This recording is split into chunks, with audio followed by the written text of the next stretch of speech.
Just over there is the Rocket Lab branch in Warkworth. I'm not too sure what exactly they do over there. There's some big machinery, pumps, things like that humming away over there. Hydraulics doing their thing. It could be a propellant plant. Not too sure. Oh, there's an interesting bird there. What is that? Oh, that's a kingfisher. That is a kingfisher, and you may be able to hear the frogs. There's a big pond here. Well, small pond, and that croaking sound you may be able to hear. Hopefully the mic can pick it up as frogs or toads. So yeah, it's a very nice area here. There's some pukikos as well.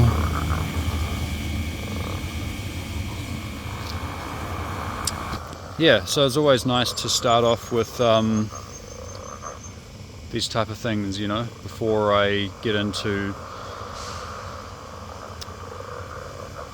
what I'm thinking about, what I want to vlog about, you know, whatever it is, whatever phase of life I seem to be in, acknowledging what phase of life I'm in now and how to navigate it most successfully.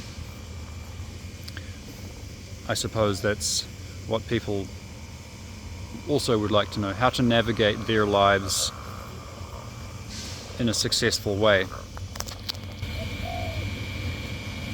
Why don't we take a walk? Let's take a walk over to get a little bit closer to the Rocket Lab. There's a very nice backyard over there. Whoops, I just need to zoom back in again. There we go. So let's take a walk over to the Rocket Lab. So there's a lot of topics that I've been talking about, and as I keep mentioning, you know, everything is, whoops, what am I blocking the camera here somewhere? What's going on? Why is it blocked? Something is, oh, there we go. Everything's connected, right? The problem is if we just try to connect, you know, if we try to connect things in an arbitrary way, then we just become the same old conspiracy nonsense, right? So it is true that everything's connected, right? Like, you know, the way atoms work determines how molecules work, determines how the cells in that plant works. The conductivity of the plant will determine, you know, the electrical permittivity of the surrounding air, and how much charge will accumulate on the, you know, around the plant, and how that will interact with the solar rays, and how that's going to influence the shade of the rainbow. And, you know, we can go on and on and on and on about how everything's connected, right? Now we're just talking about the natural world. We can go into politics, you know, we can talk about, you know, we can talk about how the American politics is connected to the whole world, and how, you know, people want to talk about, I don't care about politics, but, you know, it does have an effect, and it is connected. The question is, how is it connected? We need to know. If we're going to go down rabbit holes, then we got to find out where the rabbit hole comes up, you know. This is what I'm saying. We got to understand how things are connected. So I talked about, you know, human trafficking, all these nefarious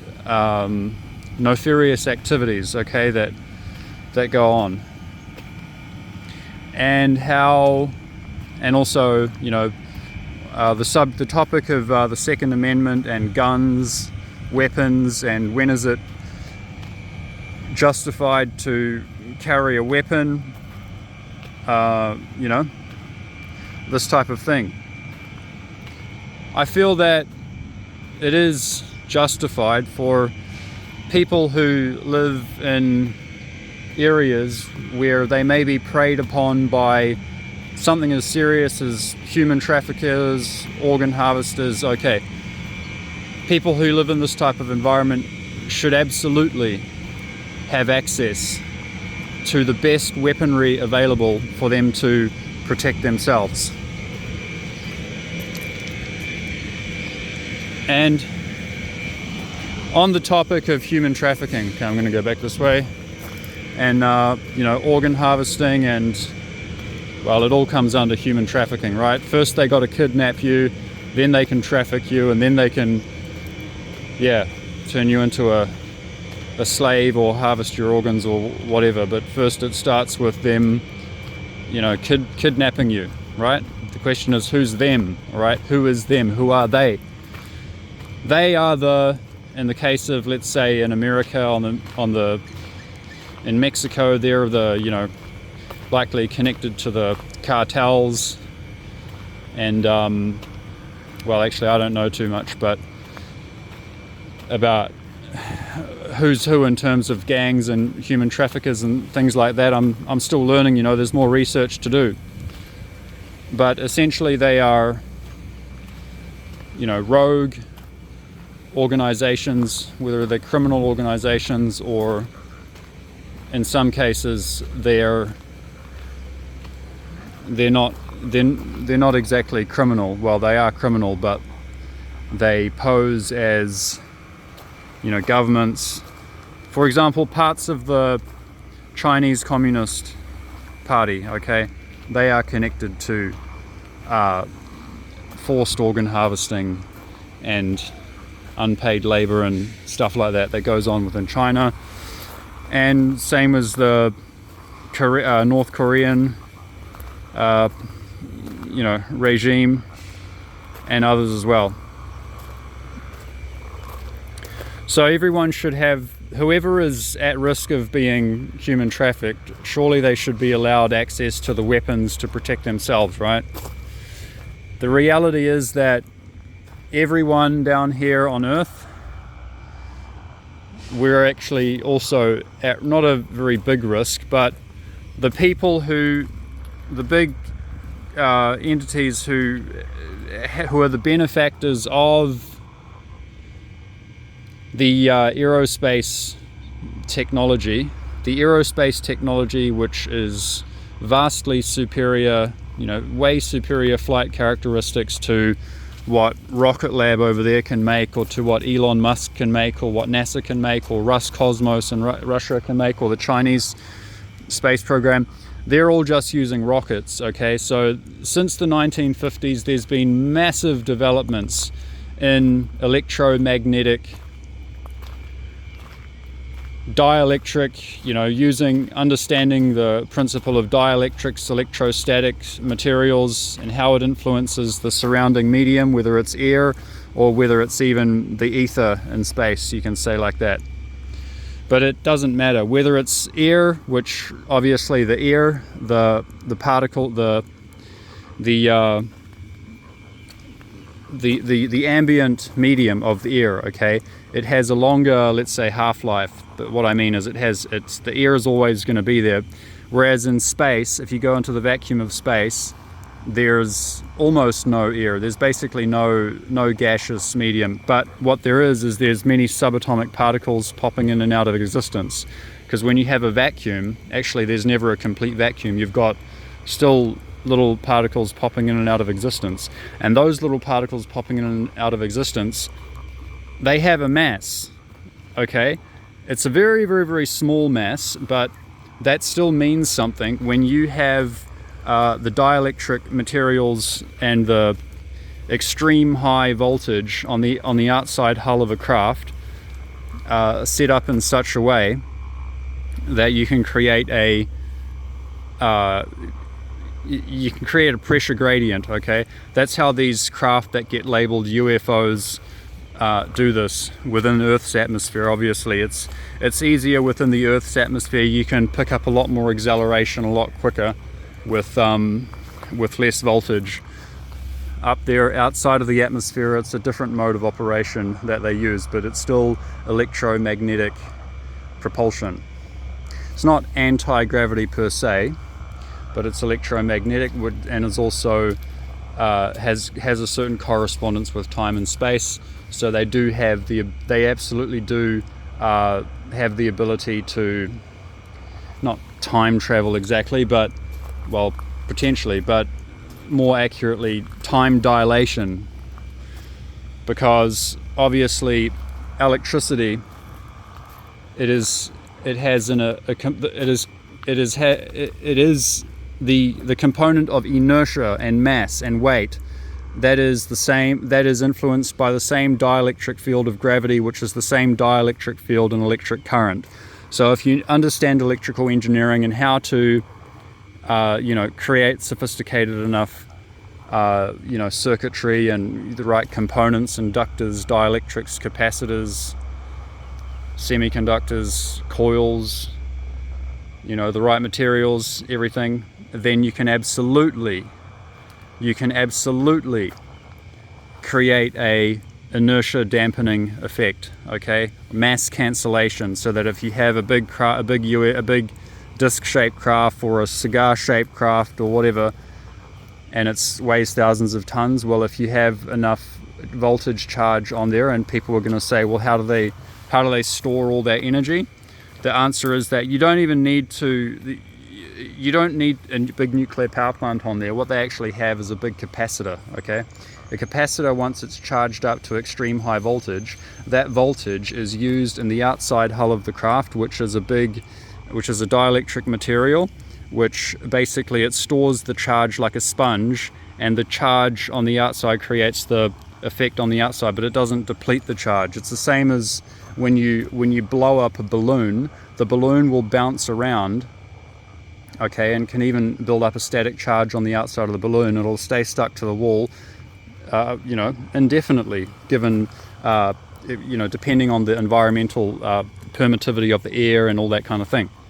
Okay, so there's quite a lot of science. Well, not much, to be honest. It's all very simple.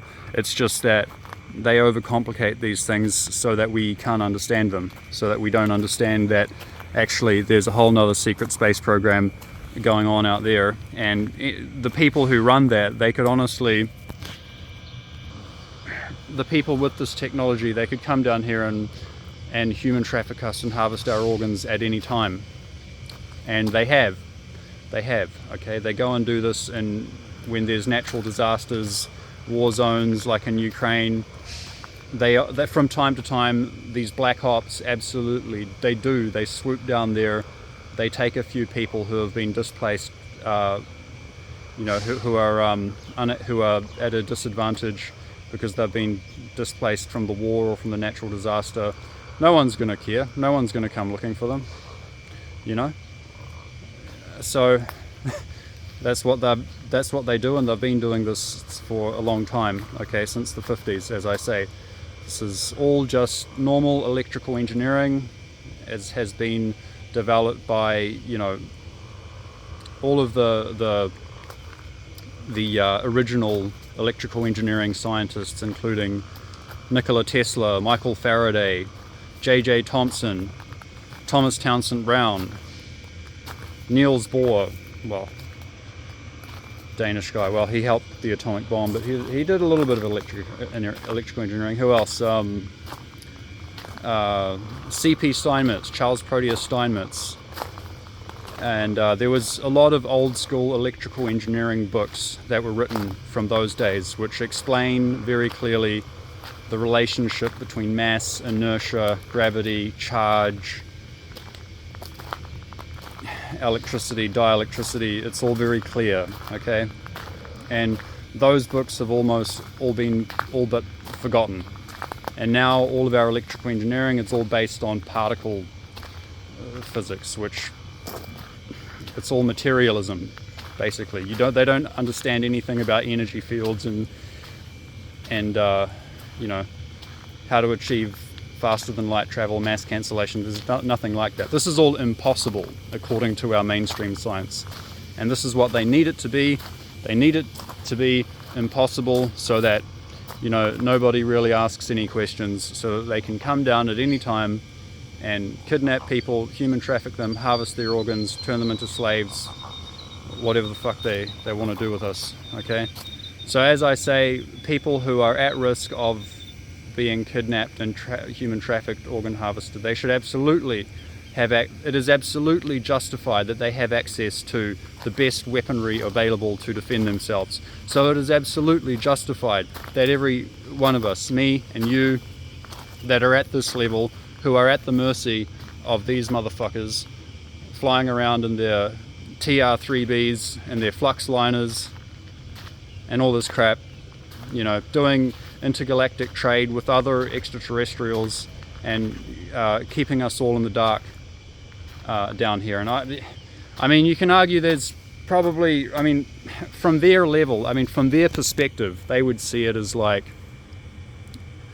I mean, if I would try and put myself in their shoes, you know, it's like, what, you know, what can we really do about the people living down? I mean, it's like if you compare us at our tier of society living here, compare us to really run-down communities in Africa, and it's like it's important to feel empathy for them, but at the same time, people who are in those environments, if you bring in, or people who are in war zones in the Middle East, you know, wherever, it's good to have empathy for them, but you can't just integrate them straight away into another. You can, but very, very, very slowly. You know, you see what happens in London and in France when you take people from a very rundown area, and so it would be something like this from their point of view. Okay, would be something like this. But that's not to say that they don't also commit,